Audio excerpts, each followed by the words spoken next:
2 सितंबर को Indian government ने देश में पबजी को बैन कर दिया था और इसके साथ साथ दूसरे 117 ऐप्स भी ब्लॉक कर दिए गए थे। लेकिन इसमें सबसे इंपॉर्टेंट था पबजी मोबाइल। जब से पबजी मोबाइल बैन हुआ है तब से पबजी फैंस परेशान हैं और ये जानना चाहते हैं कि भाई उनका ये फेवरेट गेम अनबैन होगा भी या नहीं होगा और आगे गवर्नमेंट इस पर क्या एक्शन लेगी। वैसे पबजी बैन से रिलेटेड कुछ ना कुछ अपडेट्स डेली आते रहते हैं और हम उसे आप तक पहुंचा भी रहे हैं और जितने भी अपडेट्स आ रहे हैं उससे तो यही लगता है कि पबजी की राह शायद टिकटॉक और बाकी चाइनीज ऐप्स की तरह मुश्किल नहीं होगी, उनसे थोड़ी सी आसान हो सकती है और हो सकता है कि देर सवेर ये गेम वापस इंडिया में आ जाए। लेकिन ये सब डिपेंड करता है हमारी गवर्नमेंट पे और इस बात पर कि पबजी को गवर्नमेंट ने जो 70 सवालों की एक लिस्ट भेजी है उस पर अब पबजी क्या जवाब देती है। तो आज के इस टेकटॉक के वीडियो के अंदर बात होगी उन 70 क्वेश्चन की इसी लिस्ट के बारे में और साथ ही जानेंगे कि क्या इन सवालों के जवाब देने के बाद पबजी इंडिया में अनबैन होगा या नहीं। यहाँ पर आप एक बात याद रखिए कि गवर्नमेंट जब किसी भी ऐप को ब्लॉक या बैन करती है तो इनिशियली वो एक इंटरिम बैन होता है, यानी किसी भी ऐप को परमानेंटली बैन नहीं किया जाता है। बैन ऑर्डर इशू होने के बाद एक पूरा प्रोसेस फॉलो किया जाता है जिसमें बैन ऐप को अपनी बात रखने का मौका दिया जाता है। कुछ सवाल पूछे जाते हैं और अगर उन जवाब से गवर्नमेंट सेटिस्फाइड हो जाती है तो वेल एंड गुड और अगर नहीं होती है तो बैन को एक्सटेंड किया जाता है। चलिए अब जानते हैं कि ऐप्स के बैन और अनबैन होने पर एक्सपर्ट्स की क्या राय है।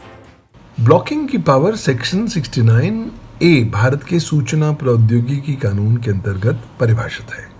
उसके तहत कुछ जब लिमिटेड सर्कमस्टेंसेस होते हैं, परिस्थितियां होती हैं, तब सरकार दिशा निर्देश दे सकती है किसी इलेक्ट्रॉनिक जानकारी को ब्लॉक करने के लिए। ऐसा नहीं है कि ब्लॉक परमानेंटली किया जा सकता है, कोई समय अवधि होती है, उसके अनुसार ही उसको ब्लॉक किया जा सकता है। लेकिन अगर सरकार को पता लगता है कि कानून का उल्लंघन लगातार चल रहा है तो वो ब्लॉकिंग को एक्सटेंड भी कर सकती है। तो लाजमी सी बात है, इतिहास गवाह है कि पहले भी ऐप्स ब्लॉक हुए हैं और फिर अनब्लॉक हुए हैं और पुनः से लोगों को एक्सेस मिल पाया है। अब इस केस में देखना पड़ेगा कि सरकार क्या तफ्तीश करती है, उसे क्या कुछ मिलता है।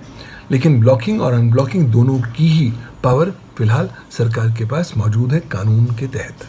आपको याद ही होगा जून में जब गवर्नमेंट ने टिकटॉक और बाकी चाइनीज ऐप्स पर बैन लगाया था तो कुछ ही दिन बाद 79 क्वेश्चंस की एक लिस्ट इन ऐप्स को भेजी गई थी और उनसे 22 जुलाई तक इन सभी सवालों के जवाब देने को कहा गया था। बिल्कुल इसी तरह पबजी का भी यही केस है।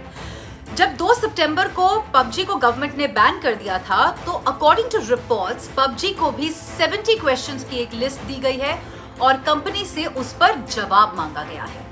क्या सवाल पूछे गए होंगे इस पर अभी कोई क्लैरिटी नहीं है, लेकिन जब पबजी पर बैन लगा था तो गवर्नमेंट ने कहा था कि ये ऐप अनऑथराइज्ड मैनर के अंदर लोगों का डेटा चुरा रहा है और उसे देश से बाहर किसी दूसरे सर्वर पर स्टोर कर रहा है, जो देश की सुरक्षा के लिए बहुत ज्यादा खतरनाक है। तो ऑफ कोर्स इन 70 सवालों के अंदर ये भी पूछा गया होगा कि इंडियन पबजी यूजर्स का जो डेटा है वो किन सर्वर्स पर स्टोर होता है, वो कहां पर बेस्ड है और उस डेटा को कौन कौन एक्सेस कर सकता है।